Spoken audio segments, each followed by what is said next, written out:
Warahmatullahi wabarakatuh. Selamat pagi. Alhamdulillah ini adalah pertemuan kedua ya teman-teman. Sebenarnya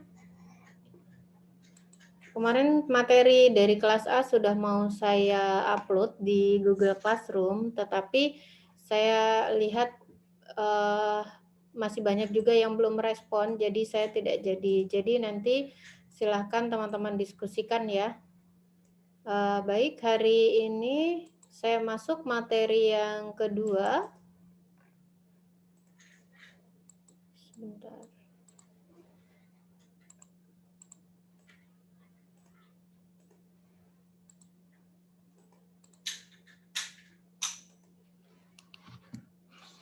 Oke, ini.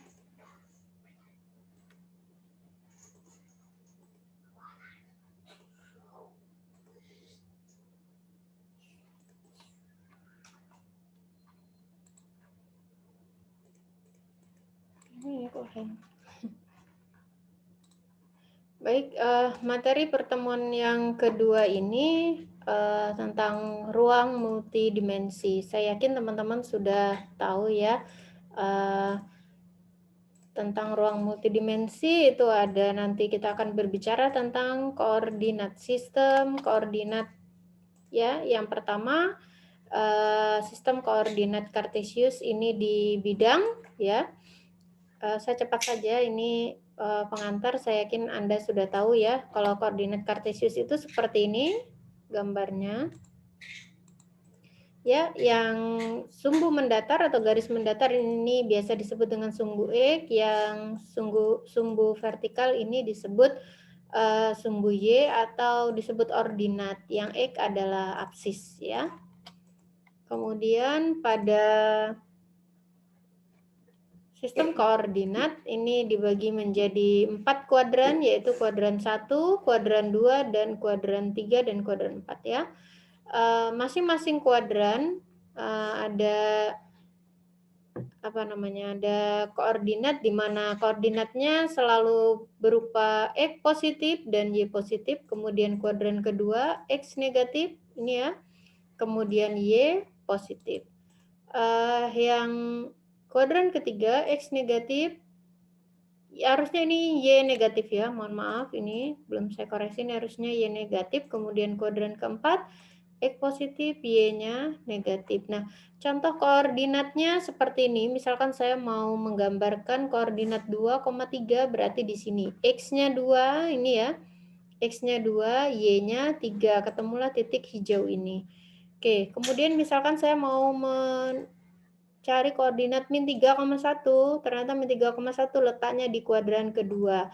X-nya negatif ya, min 3, Y-nya positif, Y-nya 1. Oke, ini adalah koordinat min 3,1 dan seterusnya. Oke. Ya.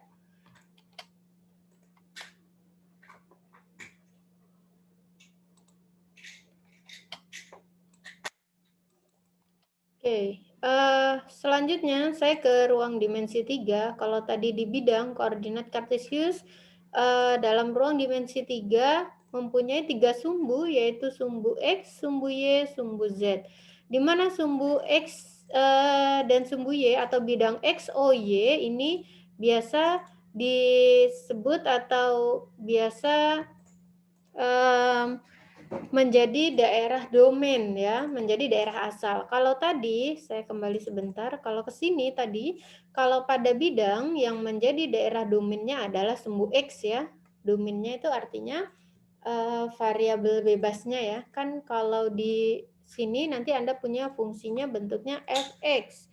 X-nya berapa Anda substitusikan, Y-nya dapat begitu ya, sehingga diperoleh koordinat X, Y.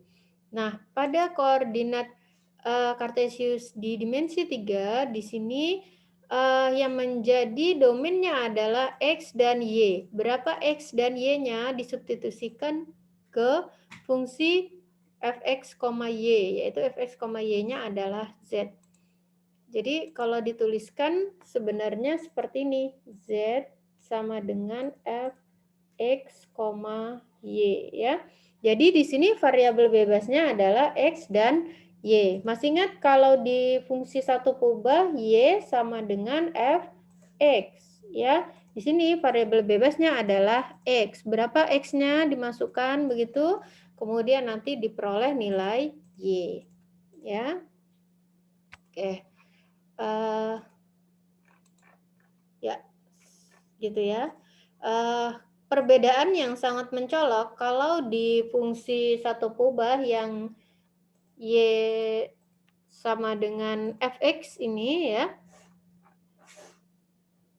kita menggambarnya di bidang ya, di bidang kalau Z sama dengan Fxy atau fungsi tiga kubah, kita menggambarnya di ruang ya, di sini. Nah, menggambar di ruang tentunya tidak mudah di dimensi 3 ya. Biasanya kalau saya pakai Maple ya, biasanya menggunakan program atau software Maple. Nah, ini salah satu penggunaan sistem koordinat Kartesius di ruang ya. Jadi misalkan di sini ini hanya suatu ilustrasi ekosistem ya. Biasanya untuk menggambarkan keadaan suatu ekosistem digunakan koordinat di dimensi 3 atau di ruang. Misal suatu kasus begini, ceruk, Anda tahu ceruk nggak? Ceruk dari suatu organisme, ceruk itu daerah kekuasaan lah kalau bahasa kita ya. Dari suatu organisme dapat diartikan sebagai letaknya dalam ruang lingkungan multidimensi dan ide matematis yang telah dibicarakan dapat diterapkan dalam ekosistem ini. Maksudnya ide matematis itu maksudnya sistem koordinat tadi. Misalkan setiap satu sumbu koordinat, jadi sumbu X, Y, dan Z, itu mewakili faktor lingkungan baik fisik maupun biotik. Seperti ini ya. Misalkan di sini X-nya, X mewakili atau menyatakan rata suhu udara ya. X mewakili rata suhu udara, kemudian Y menyatakan rata kelembapan tanah. Kemudian Z-nya adalah jumlah cacing tanah persatuan volume ya. Jadi sekali lagi X rata suhu udara, Y-nya rata kelembapan tanah. Ya, misalkan begini, ini berdasarkan definisi tadi, misalkan saya punya organisme A begitu, A-nya di koordinat 10,2,15. Berarti di sini X-nya 10 ya. Berarti X-nya 10, Y-nya 2, Z-nya 15. Nah, ini bisa kita artikan dengan suatu organisme A ini, misalkan dia adalah suatu spesies lumut begitu ya. Dia memerlukan suhu yang tinggi. Kenapa? Karena X-nya 10 ya. X-nya 10 lebih besar dari Y-nya. Saya kembali lagi ke X tadi apa? Suhu ya. Ingat-ingat X-nya suhu, Y kelembapan tanah, Z-nya cacing tanah.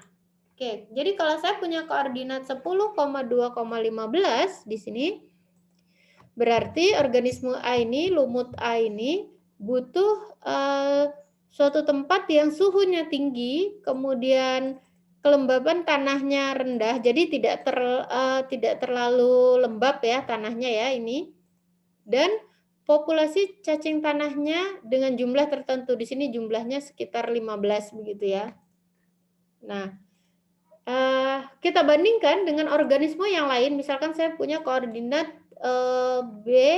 koordinat di 5, 10, 8.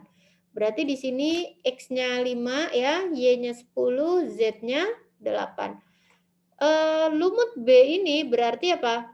Dia butuh suhu yang lebih rendah, ya kan? Karena X-nya lebih kecil daripada Y-nya. Jadi dia suhunya lebih rendah dibandingkan kelembaban tanahnya. Tanahnya yang harus lebih basah dan populasi cacing tanahnya yang sedikit ya. Lebih sedikit dibandingkan dengan yang tadi maksudnya. Nah, kalau kita bandingkan di sini koordinat A dan B ini berarti misalkan di koordinat A suatu lumut yang ada pada tanah yang kering, berarti kan Ya kan, karena tanahnya, kelembaban tanahnya rendah, artinya tidak terlalu lembab begitu. Berarti bisa kita simpulkan lumut yang A itu ada di tanah yang kering, sedangkan lumut B itu ada di tanah yang lebih basah dan cuacanya lebih dingin ya. Oke, suhu udara lebih rendah itu kan berarti lebih dingin ya. Oke, suhunya lebih dingin. Oh, suaranya hilang-hilang. Suara saya tidak jelas? Halo? Di sini saya lihat jaringan saya stabil. Jelas, Bu. Jelas ya? Oke. Ini tadi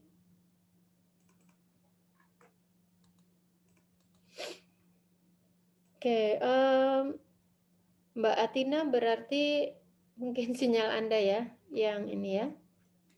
Oke. Nah, jadi bisa ini ya, dibandingkan dua koordinat ini. Berarti saya punya suatu lumut yang terletak di koordinat ini. Nah, bisa kita misalkan, oh berarti ini bisa jadi lumut A ini, kan kata dia pada tanah yang kering gitu kan ya. Terus suhunya agak panas. Bisa jadi mungkin lumut A ini ada di daerah Gunung Kidul, misalkan di koordinat, oh koordinat ini ada letaknya di daerah Gunung Kidul, ini misalkan. Kemudian letak yang lumut yang B ini katanya dia ada tanah di daerah tanah yang lebih basah, cuacanya lebih dingin. Oh, bisa jadi ini di daerah Kabupaten Bantul ini koordinat ini, begitu ya. Nah, ini kasus pada biologi penggunaan koordinat ya. Ini hanya salah satu contoh pada kasus di biologi. Banyak contoh yang lain. Kemudian selain ada koordinat kartesius, ada koordinat polar ya. Sistem koordinat polar atau yang disebut dengan sistem koordinat kutub ya. Ada hubungan antara sistem koordinat polar dan sistem koordinat kutub. Kalau pada koordinat kartesius di di bidang koordinat kartesius di bidang, kita koordinatnya bentuknya x, y ya. X, y nanti diperoleh titik P ini. Oke. Nah, kemudian kalau di koordinat polar kita punyanya R, theta, di mana R-nya itu adalah jarak dari suatu titik yang telah ditetapkan ke titik pusatnya ini. Jadi R ini ya, ini jaraknya. Kemudian theta itu apa? Sudutnya, sudut dari yang terbentuk dari 0 derajat ke ini. Gitu ya. Bisa dipahami ini apa itu koordinat polar? Jadi koordinat polar itu R, theta, R-nya adalah jarak ya, jarak dari titik P ini ke sini, ke titik pusatnya. Kemudian theta adalah sudut yang terbentuk oleh ini, garis jarak ini ke sudut 0 derajat ya. Nih, jadi ini sudut tetanya. Oke, apa hubungan antara sistem koordinat polar dan sistem koordinat kartesius? Nih, kalau saya punya koordinat polar, maka saya bisa mengubahnya menjadi koordinat kartesius, ya. Oke, begitupun sebaliknya. Oke, kita lihat, perhatikan gambar yang ini di sebelah kanan ini ya. Misalkan saya punya koordinat P, ini X, Y, ya. Kemudian sudut yang terbentuk misalkan alfa di sini ya, sudut alfa. Kalau saya punya koordinat X, Y, ya, maka atau saya punya yang diketahui tadi ini koordinat polar. Misal saya ketahui R, alfa. Jadi yang diketahui hanya R, alfa. Maka saya bisa mencari bisa menyatakan koordinat P ini dalam koordinat kartesius, yaitu nanti bentuknya berarti X, Y. Bagaimana caranya? Kita lihat hubungan di gambar ini ya. R, alfa itu adalah garis biru ini dengan sudut alfa ini ya, biru. Nah, ini kalau kita tarik garis begitu dari titik P ini adalah koordinat X. Ya, ini ya. Yang ini adalah X, kemudian yang sini ini adalah Y. Tetapi yang ini, sumbu tegak ini adalah Y kan ya? Y, kemudian yang sumbu yang mendatar ini adalah X, karena kan dia sejajar dengan ini ya. Nah, itu. Kita lihat kembali bahwa R di situ adalah sisi miringnya. R adalah sisi miring. Tetapi sebelum ke situ, kita lihat dari hubungan sudut ini, maka saya bisa mencari sin alfa itu kan sama dengan Y per R ya. Depan per miringnya kan, kalau sinus. Maka Y-nya sama dengan R sin alfa. Oh, berarti untuk mencari Y ini, untuk mencari Y, saya bisa menghitung dengan R yang diketahui dikalikan dengan sinus alfa. Alfanya kan diketahui. Maka nanti didapat koordinat Y-nya berapa. Oke. Kemudian bagaimana mencari X? Mencari X, kita lihat hubungannya dengan kosinus. Tadi kosin alfanya di sini, yang ini adalah X ya.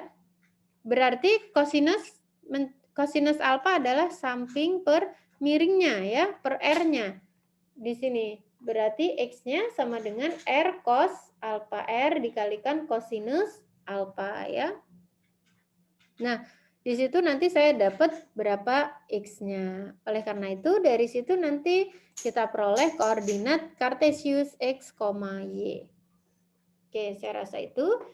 Nah, sekarang bagaimana kalau sebaliknya? Kalau saya tahu koordinat Kartesius dan saya mau merubahnya ke koordinat polar. Kita lihat kembali tadi di gambar itu, bentuknya kan R sebagai sisi miring ya. Ini R, ini X-nya ya. Kemudian ini Y-nya. Hubungan pada teorema Pythagoras kita punya ini. Ya, itu kan asalnya R kuadrat sama dengan E kuadrat plus Y kuadrat ya. Itu teorema Pythagoras. Jadi kalau saya tahu X dan Y-nya, kalau saya tahu koordinat Kartesiusnya, maka saya bisa memperoleh R dengan cara menghitung akar dari E kuadrat plus Y kuadrat. Nah, bagaimana dengan menentukan sudutnya? Berapa ya sudutnya ini ya? Sudutnya yang terbentuk berapa? Nah, kita lihat alfa itu bisa kita peroleh dari tangen alfa itu sama dengan Y per X kan? Oh, ini ada. Tangen alfa itu kan Y per X ya, depan per sampingnya dengan sudut alfanya ini ya. Oke. Nah, tangen alfa sama dengan Y per X. Nanti diperoleh Y per X nilainya berapa? Nah, alfa adalah arkes tangen. Nilai dari Y per X. Tangen pangkat min 1 itu arkes tangen. Ya. Oke, jadi kita bisa mencari koordinat polar apabila koordinat kartesiusnya diketahui dengan mencari ini. R-nya adalah akar ini, kemudian alfanya arkes tangen Y per X. Oke. Nah, ini salah satu kegunaan koordinat polar di biologi ya. Biasanya untuk mendeskripsikan susunan spiral duduk daun pada batang tanaman. Ini istilah biologi ya, saya kurang paham. Nanti Anda sebagai calon biologiwan pasti tahu ya, filotaksis ya. Jadi nanti bisa menentukan ini ya, apa namanya, kedudukan katanya. Oke. Ya, itu tentang koordinat. Saya lanjutkan, kita menghitung jarak ya. Ini bagaimana menghitung jarak di dimensi 2 ya. Yang pertama, jarak itu apa? Misalkan saya punya titik A, kemudian saya punya titik B, saya mau cari jaraknya. Jarak antara A, B itu yang mana? Jaraknya yaitu kalau saya ambil tarik garis lurus yang terpendek.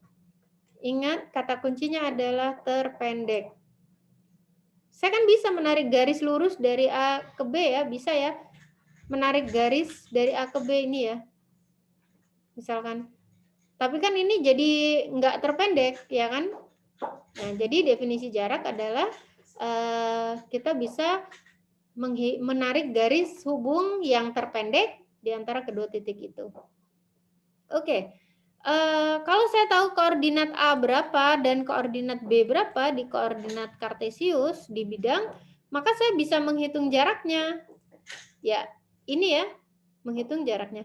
Misalkan saya tahu koordinat A adalah XA, YA, kemudian koordinat B adalah XB, YB. Maka garis biru ini adalah jarak antara koordinat A dan B. Ya. Gimana cara menghitung jaraknya? Ini kita kembali lagi ke teorema Pythagoras ya. Ini kan sebenarnya kalau kita bentuk dia seperti sisi miring ya. Berarti mencari sisi miring gimana? Kalau ini tadi R, ini X, ini Y, berarti R kuadrat sama dengan X kuadrat plus Y kuadrat, gitu kan ya. Nah sekarang X-nya itu apa? X adalah garis ini, gitu kan. Garis ini itu apa? Lihat, di sini ini XA, ya kan. Yang ini adalah XB, ya kan. Karena koordinat yang B ini adalah XB, YB. Ini kan kalau saya buat gini ya, gitu. Ini kan sumbu X, ini sumbu Y, gitu ya. Nah, berarti ini tuh titik ini adalah XA, kemudian ini ya XB. Ini di sini pun sama ya. Di sini di atasnya lagi itu sama, itu koordinat XB. Jadi garis yang X ini, garis yang X, harusnya pakai warna lain. Oke, garis X ini berarti dari ini kan, sepanjang ini kan, dari XA sampai XB, berarti XB dikurangin XA. Atau XA min XB sama saja, karena nanti kan dikuadratkan ya, jarak kan tidak mungkin minus. Jarak itu tidak ada yang minus. Kemudian ini YB min YA. Ya, ini adalah koordinat YB, kemudian yang ini adalah koordinat YA. Oke, berarti ya ini maksud saya. Berarti jarak AB itu adalah sisi miring R ini. X-nya tadi adalah ini, Y-nya ini, ya. Dikuadratkan R kuadrat jadi akar, diperoleh rumusnya ini.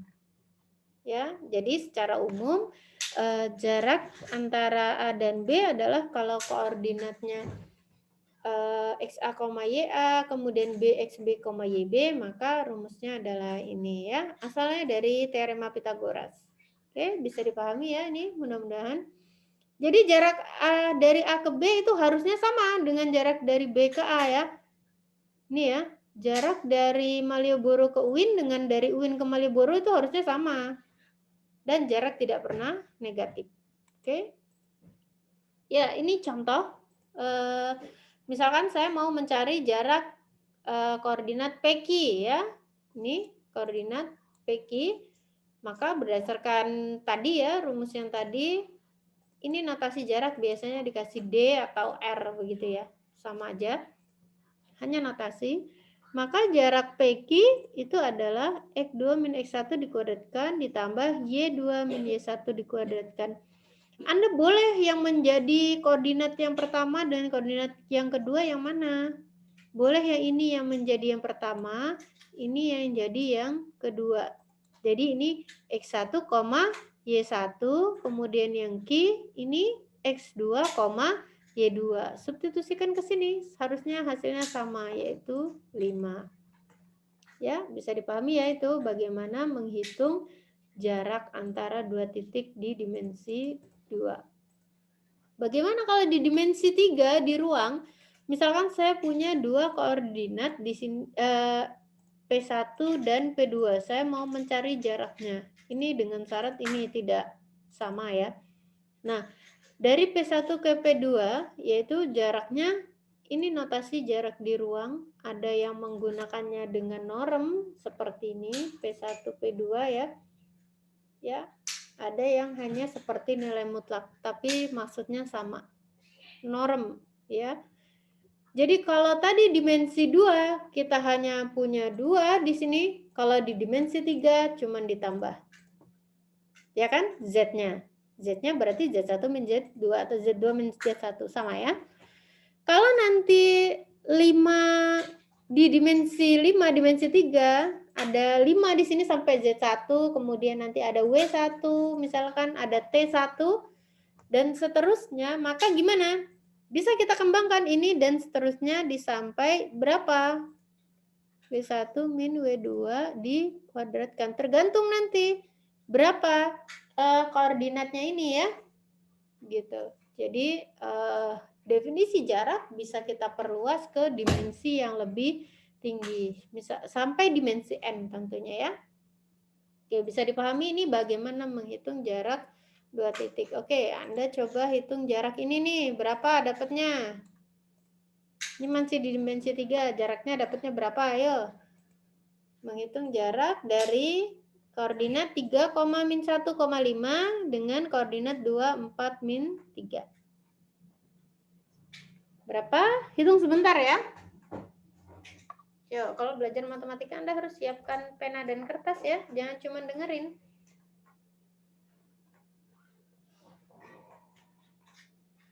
Sebentar ya.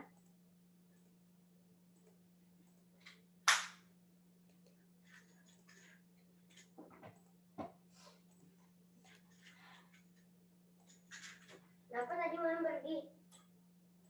Minum. Oke, berapa dapatnya jaraknya? Dihitung ya.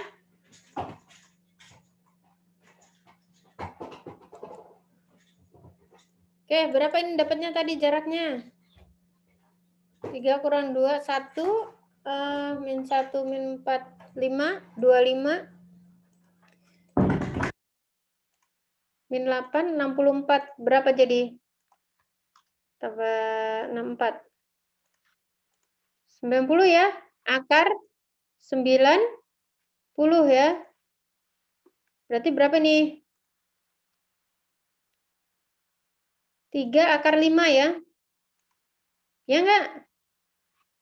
Oke, 3 akar 5 ya. Jadi jaraknya 3 akar 5. Oke. Ya, saya cepat saja. Di sini sifat kuantitatif dalam taksonomi. Jadi jarak itu biasanya dipakai untuk kejadian ini ya. Jadi contoh penggunaan jarak dalam ruang multidimensi itu dalam taksonomi modern. Nanti Anda lihat bagaimana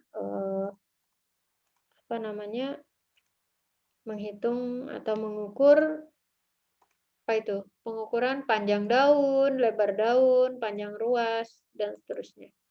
Ya, ini contohnya. Contoh, misalkan saya punya suatu genus dari tumbuhan berbunga yang terdiri atas 3 spesies. Ini ada 3 spesies. Dan kita ingin menyelidiki hubungan timbal baliknya.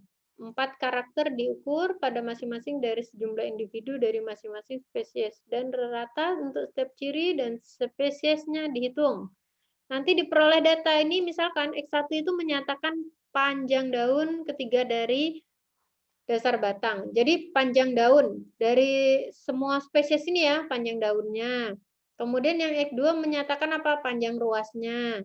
Kemudian yang X3 menyatakan garis tengah, yang X4 menyatakan jumlah bunga tiap karangan bunga.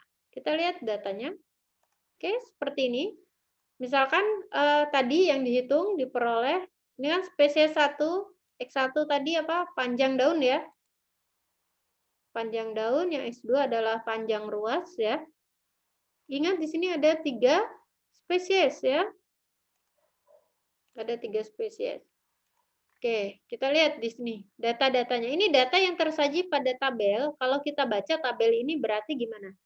Ini berarti menyatakan apa? Oh, spesies 1 punya panjang daun 2. Gitu ya.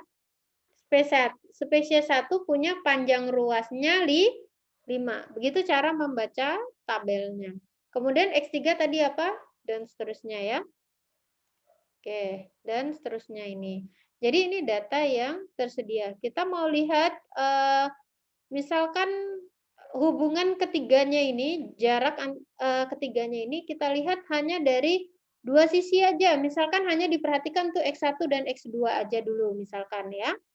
Nah, saya peroleh ini ya di sini D1, D2, D3. D1 itu jarak antara spesies 1 spesies 2 dengan hanya memperhatikan komponen X1 dan X2-nya. Berarti hanya apa? 3 dikurangin 2 ditambah 6 min 5 ya. Berarti saya punya jaraknya ini akar 2 atas 1,4. Dan seterusnya. Yang kedua ini saya mau menghitung jarak antara spesies 2 dan spesies 3. Hanya dilihat dari 2, lagi-lagi hanya X1 dan X2. Ya, kita peroleh di sini akar 20. Yang ketiga, antara spesies 1 dan spesies 3. Saya peroleh jaraknya akar 26.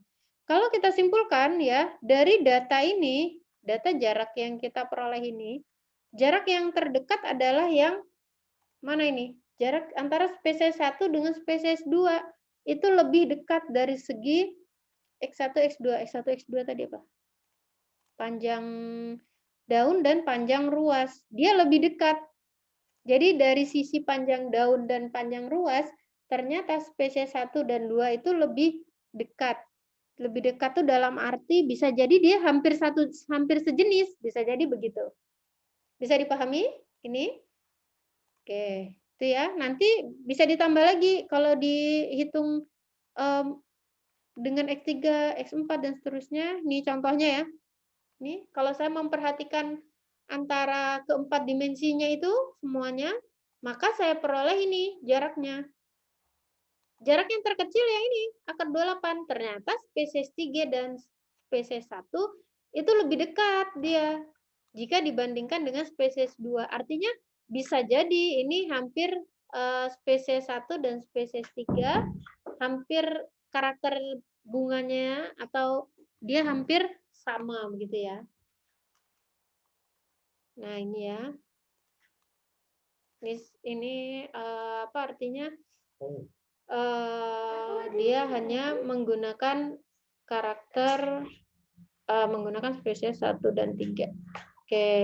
Ini penelitiannya orang biologi ya. Oke. Oke, ini jadi taksonomi biasa menggunakan itu tadi. Ya, selanjutnya saya mau masuk ke persamaan garis ya. Kalau tadi saya menghitung jaraknya, saya bisa tarik garis begitu dari misalkan saya punya koordinat Q dan koordinat P, maka saya bisa mencari persamaan garisnya di sini. Bagaimana caranya? Saya harus tahu persamaan garisnya ini.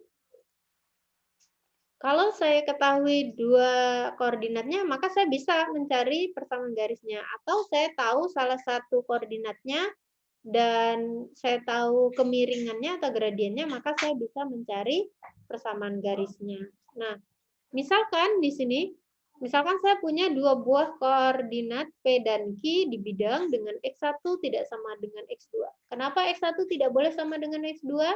Karena kalau X1 sama dengan X2, maka ini 0. Dia tidak punya kemiringan. Lah iya, dia pasti tegak dong. Ya enggak? Coba. Ini sumbu X. Ini sumbu Y. Saya mau buat garis. Kalau X-nya sama, ini misal X-nya 1. 1,2 dengan 1,3. Di sini ya, tarik garis. Misalkan. Kan nggak ada kemiringan. Tegak kan jadinya? Makanya di sini kemiringan itu syaratnya X1 tidak boleh sama dengan X2. Oke, kemiringan atau istilahnya gradien ya, gradien dinotasikan dengan M di sini bisa dicari dengan Y2 min Y1 dibagi dengan X2 min X1 dengan X2 Y2-nya ini tadi ya. Oke. Sama, Anda mau cari Y1 min Y2 dibagi X1 min X2 ya sama. Ini kan sama saja dengan, jadi kalau ada yang tanya, boleh nggak X1 min X2? Boleh aja. Ini kan sama aja Y1 min Y2 dibagi X1 min X2. Sama ya. Nah, sekarang bagaimana mencari suatu persamaan garis yang diketahui salah satu koordinatnya dan kemiringannya? Nah, maka definisinya ini Anda bisa cari dengan Y min Y1, Y1-nya ini sama dengan M adalah gradiennya, dikalikan dengan X min X1. Oke, bisa dipahami di sini bagaimana mencari persamaan garisnya. Jadi, ini definisinya ya.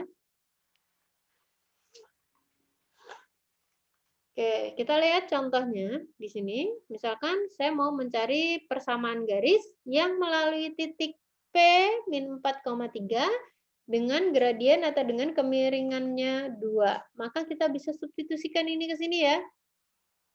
Berarti dari soal ini X1-nya berapa? Min 4. Y1-nya adalah 3 ya. Kita substitusikan, berarti diperoleh apa ini? Y min 3 ya kan? Y min 3 sama dengan 2 dikali X min 4. X min 4 berarti X plus 4 ya.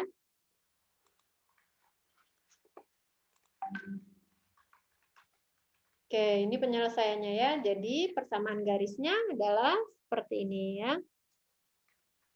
Ingat ya di sini X min minus dengan min 4 berarti jadi plus ya, min kali min plus. Oke. Ya, Y min 3 sama dengan 2 kali X dikalikan dengan 2 ditambah 4. Ini kan harusnya 2X plus 4 ya, kawan-kawan. Sehingga 2 kali X jadi 2X, 2 kali 4 jadi 8. Oke. Jadi persamaan garisnya adalah Y sama dengan 2X plus 11. Atau bisa juga ditulis, ini sama saja kalau ditulis 2X min Y ditambah 11 sama dengan 0. Sama ya? Bisa juga ditulis gimana? Y min 2X sama dengan 11. Sama ya? Jadi kalau ada yang bilang persamaan garis, ini persamaan garis bukan? Iya, ini juga sama, ini juga sama. Hanya penulisannya aja yang berbeda. Oke, bisa dipahami ini? Ya, sekarang bagaimana mencari persamaan garis yang kemiringannya nggak diketahui, tapi saya tahu 2 buah koordinatnya. Gimana caranya? Tadi saya harus cari dulu M-nya. M-nya dengan rumus ini ya. Jadi misalkan di sini saya mau cari persamaan garis yang melalui 2,7 dan 8,2.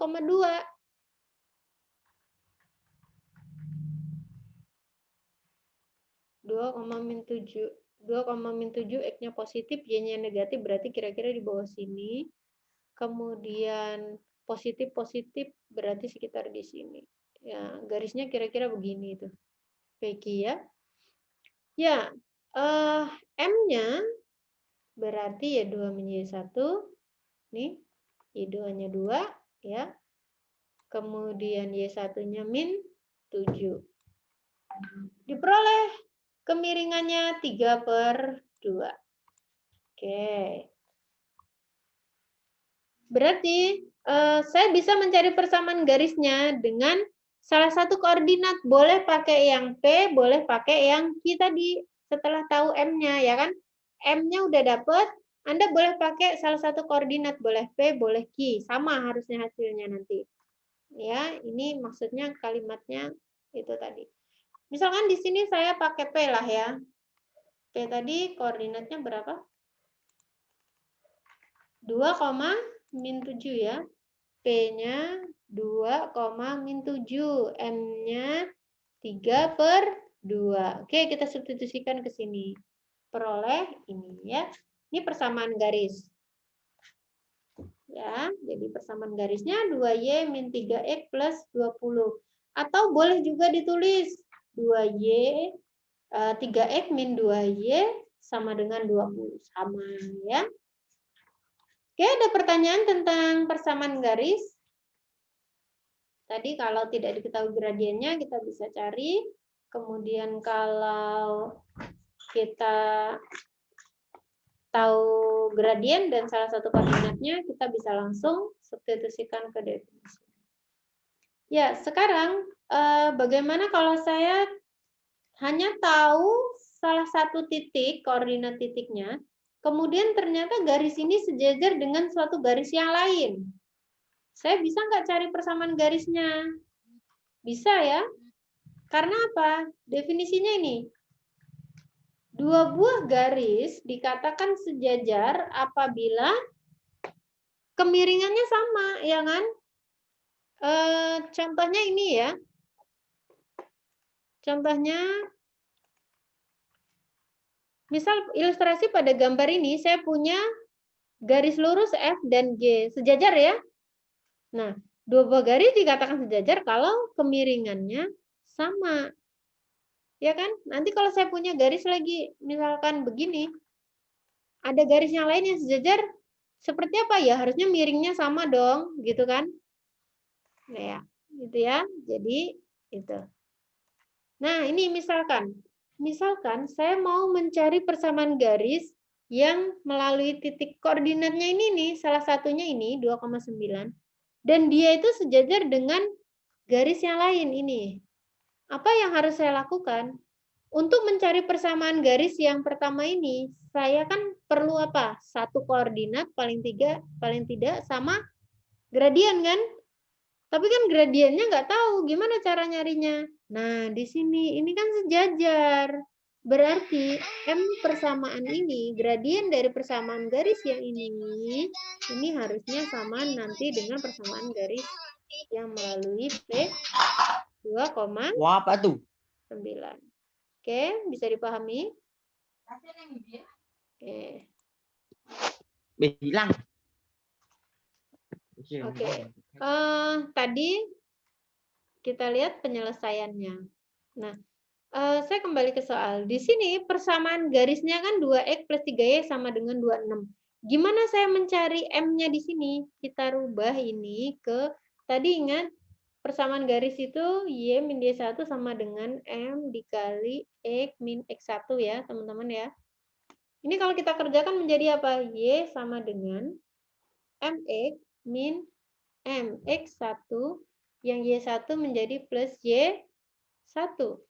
Kalau kita perhatikan di sini, berapapun ini yang di belakang, M ini yang ada di komponen X, ya kan? Sehingga kita rubah dulu ini persamaan ini. Oke, menjadi apa?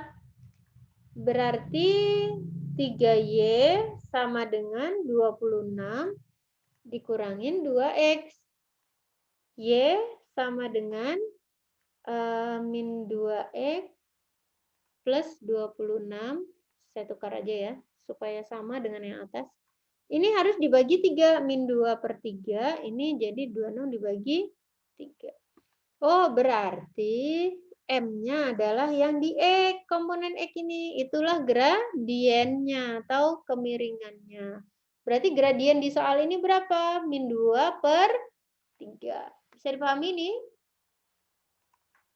Oke, kita lihat. Ya, betul ya. M-nya adalah min 2 per 3. Begitu ya caranya. Nah, karena dia sejajar berarti gradiennya sama.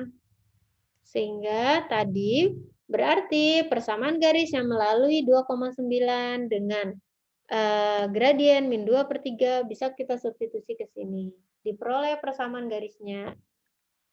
Oke, ada pertanyaan sampai di sini? Ya, bisa dipahami ya ini. Baik, kalau tadi sejajar, ini sekarang tegak lurus. Kuncinya ini, dua buah garis yang tegak lurus apabila gradien keduanya kalau dikalikan tuh hasilnya min 1. Bisa dipahami ya? Kalau tadi M1 sama dengan M2. Kalau dia sejajar tadi berarti M1 sama dengan M2. Oke. Nah, kalau dia tegak lurus, di sini M1 kali M2 sama dengan min 1. Ini ya, ini ilustrasi. Misalkan saya punya ini garis F, kemudian garis G, dia tegak lurus dengan garis F. Ya, misalkan ini contoh soalnya. Misalkan saya punya suatu garis. Garis itu melalui titik 2,5, tetapi juga dia tegak lurus dengan garis 5X plus Y sama dengan 8. Saya kembali ke gambar ini. Berarti misalkan saya mau cari persamaan garis F ini ya, saya ketahui salah satu koordinatnya, tapi saya nggak tahu ini kemiringannya berapa. Saya cuma tahu salah satu koordinatnya dan ternyata garis F ini tegak lurus dengan garis G dengan G tadi apa? G-nya misalkan ini 5X plus Y sama dengan 8. Cara untuk mencari M di sini itu sama. Lihat di sini, kalau saya punya persamaan garis ini, berarti kita rubah dulu dia menjadi ini. Ya, Y sama dengan min 5X plus 8. Ini persamaan G-nya ya. Berarti di sini M-nya berapa? Ini komponen X ini, min 5. Jadi gradien garis G adalah min 5. Nah, sekarang untuk mencari gradien garis F gimana? Ya ini hubungannya, karena dia tegak lurus, berarti M1 kali M2 sama dengan min 1. Berarti min 5 ya, dikali yang mau dicari sama dengan min 1. Sehingga M2 sama dengan 1/5. Bisa dipahami ini? Nah, sekarang berarti persamaan garisnya apa? Berarti kita bisa mencari nih persamaan garis F-nya. Saya sudah tahu salah satu koordinatnya dan gradiennya. Tinggal kita substitusikan ke mana? Y min Y1 sama dengan M dikalikan X min X1. Oke. Sehingga diperoleh persamaan garisnya ini ya, min X plus 5Y plus 27 sama dengan 0. Sama. Oke, ada yang mau ditanyakan sampai di sini? Silakan. Kalau ada yang mau ditanyakan, Anda langsung hidupkan mic-nya saja ya. Nah, sekarang bagaimana menghitung jarak dari suatu titik terhadap garis? Misalkan saya punya suatu titik dan suatu titik gitu ya. Titiknya kok banyak banget.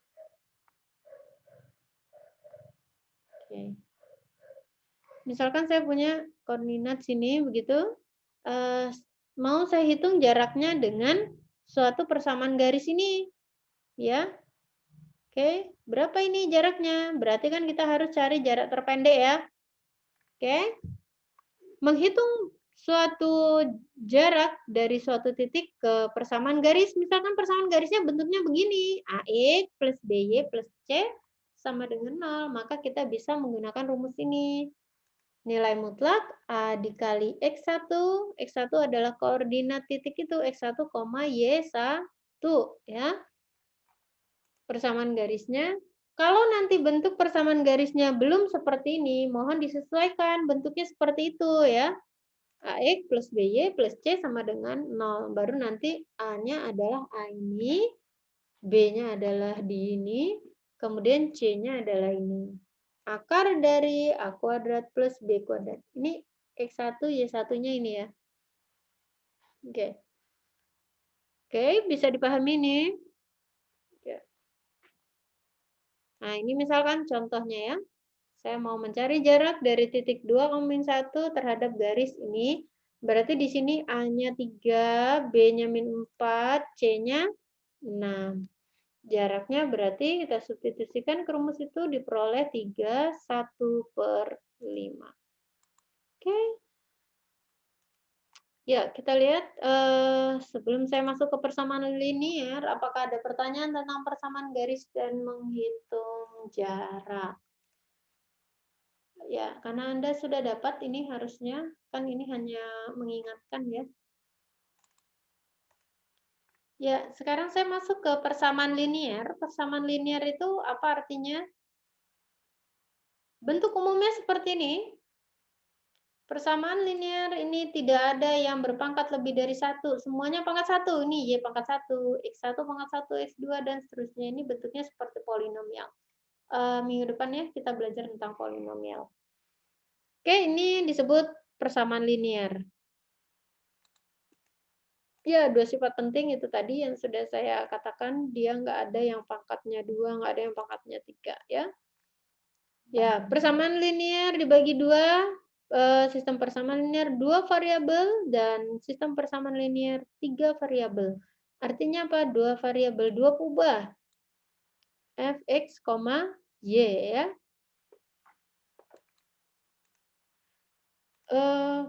Fungsi linier dalam biologi ini contoh-contoh bagaimana biasanya digunakan oleh orang biologi ini biasanya untuk nih menghitung laju fotosintesis dalam hubungannya dengan intensitas cahaya. Ini misalkan ya. Kemudian pertumbuhan populasi terhadap waktu. Kemudian apalagi perubahan ukuran beberapa sifat spesies organisme dalam hubungannya dengan ketinggian di atas permukaan laut. Ini contoh-contoh penelitian orang yang menggunakan konsep persamaan linier atau fungsi matematis ya. Ya, biasanya pada contoh-contoh ini tadi, biasanya sumbu X itu biasanya menyajikan faktor eksternalnya seperti intensitas cahaya, waktu, ketinggian ya. Sedangkan sumbu Y adalah menyajikan respon atau tanggapan biologisnya. Nah, ini ya. Oke, nanti kalau Anda sudah mulai skripsi atau TA, mungkin ada yang membutuhkan tentang persamaan matematis, seperti ini dilihat kembali. Ya, ini ya, fungsi linear itu memberikan gambaran empiris yang cukup tentang tanggapan proses biologis. Nah, ini gambaran empiris saja ya. Ya, ini contoh penelitian pada biologi. Saya cepat saja, karena yang ngerti pasti Anda ya. Anda lebih ngerti daripada saya, nanti bisa dibaca. Suatu penelitian dilakukan untuk menaksir bagaimana penyerapan suatu ion oleh jaringan tumbuhan yang dipengaruhi oleh suhu. Oke, ini ya. Dia mau menaksir bagaimana penyerapan ion oleh jaringan tumbuhan yang dipengaruhi oleh suhu. Penelitian akan terdiri dari deretan cuplikan jaringan yang dicelupkan dalam bejana yang memuat larutan berisi ion. Dan setiap bejana diperlakukan pada suhu yang berbeda. Oke. Setelah suatu selang waktu tertentu, jaringan tumbuhan dimatikan dan diisai untuk mengetahui kandungan ionnya. Dan hasilnya digambarkan pada suatu grafik ya. Nah, seperti ini. Ternyata ini yang titik-titik ini melambangkan ion-ion ya. Ini sekali lagi ini hanya ilustrasi ya, angka-angkanya hanya saya ambil sembarang saja supaya hanya misalkan Anda mau melakukan penelitian seperti ini tadi, terus ternyata kalau digambarkan di koordinat, diperoleh koordinatnya seperti ini. Misalkan ya ini, seperti ini. Oh, ternyata dia membentuk hampir seperti garis lurus, gitu ya. Ion-ionnya akan berada di sekitar garis lurus. Nah, ini misalkan. Ini ya, ini saya gambarkan seperti ini. Ya, itu. Nah, ini kalau nanti ini hanya contoh penelitian ya.